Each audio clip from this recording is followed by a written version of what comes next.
Hello, everyone. It's George from Isla. So today marks half a century since Maggie Thatcher became leader of the Conservative and Unionist Party, the first woman to lead any political party in the United Kingdom, or indeed even to contest the leadership of a party.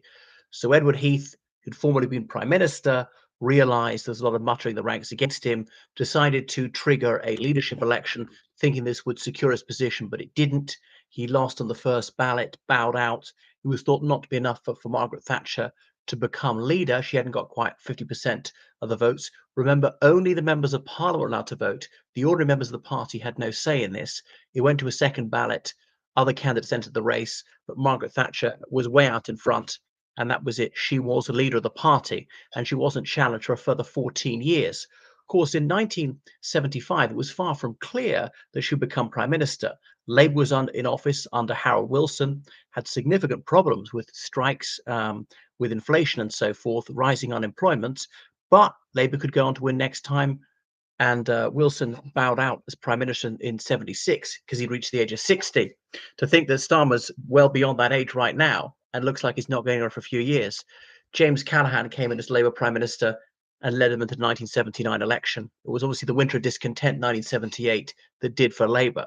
So Margaret Thatcher, she's thought to be too shrill and thought to tone it down.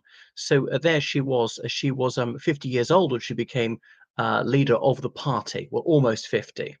And she came from a modest background. Her father owned three corner shops. The Conservative Party was very much dominated by grandees at the time, and some of them looked down on her, partly because of her rather modest origins. But she was an epoch-making prime minister, love her or hate her. And there are plenty who abominate her even to this day. I've seen shops selling "Still Hate Thatcher" T-shirts. When I was a child, I used to see people wearing badges saying "fuck off" to Maggie, a highly controversial figure. Even if you abominate her, you'd have to recognize that she did change the United Kingdom, possibly for the worse.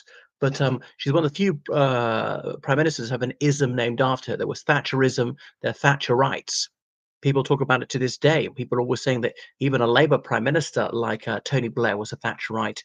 And when Labour came back into office in 1997, after 18 years in opposition, many people said, well, that Thatcher had permanently changed the political consensus. There was no going back, and Labour did not attempt to reverse many of the changes that she'd affected, such as privatising sectors of the economy.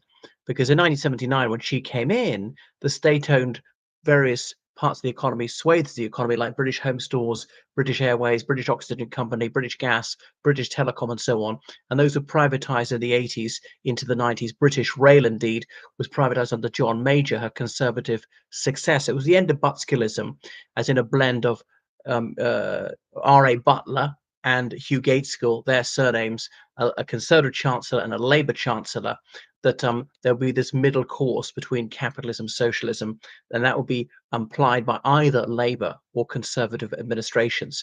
And so she tore that up and went for a monetarist approach and said the key is to get inflation down, even unemployment rises. Well, both things happened. Both inflation went down, but unemployment went up. Crime tripled in her 11 and a half years in office. Drug addiction spread. There's a lot of family breakdown. It strained the unity of the United Kingdom and so on.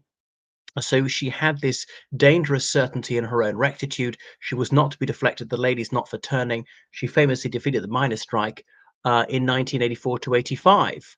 And that was largely the end of the coal mining industry. I mean, it's completely dead now, but it limped on until just a few years ago. But she correctly said people on low income should not be subsidizing miners to dig up mud at empty coal mines. So she's kind of cautious till 1983, by which stage the United Kingdom won the Falklands conflict, and indeed she was re-elected with a resounding majority. But she went full steam ahead with policies which were quite socially damaging and divisive. There were wets in her cabinet at this point. Moderate conservatives who often came from upper class backgrounds felt a bit of class guilt, some compassion towards what they might have termed other ranks.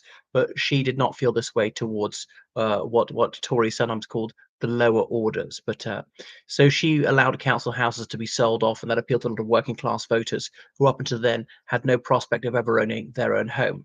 So Margaret Thatcher, she has a very mixed record. So I don't think she should be adulated or completely castigated. I've got very mixed feelings about her myself. Now, her main achievement was meeting me when I was 14, when she came to address my school and asking her a question, and I was saying, "Why were you not willing to negotiate to get hostages released or speak to Irish Republican extremists to get peace?" And she said, "Peace at what price?" So she was principled, the Iron Lady, and she wasn't going to cave in. She believed in certain things and believed we're going to fight for those. Some people are going to get killed, but that's the fault of the enemy who's aggressed us, and not our fault for defending what's ours. That was her attitude, and it was rather attitudinally different from subsequent prime ministers such as Tony Blair. Right, so that is Margaret Thatcher. Will we ever see her like again? Because there's a very long run at being prime minister. I just think the Conservatives swap prime minister every few years recently. It doesn't look like Starmer's going to last terribly longer. None of them, apart from arguably Blair, had an ideology as such. So she was someone who was very determined, perhaps too determined, sometimes purblind, perhaps too ideological, and sometimes a force of change rather than for conserving things. Right, so that is Maggie Thatcher, and of course we're celebrating the centenary of her birth on the 13th of October this year, and the commemorative Maggie Thatcher mugs which are made. She was also an outstanding orator, a brilliant debater, and an all-round intellectual, someone had a chemistry degree, who later qualified as a barrister, and so forth. Right, anyway, so thank you so much for watching my channel. Make sure you subscribe on Patreon, donate on PayPal, georgecallahan79@gmail.com. Toodaloo.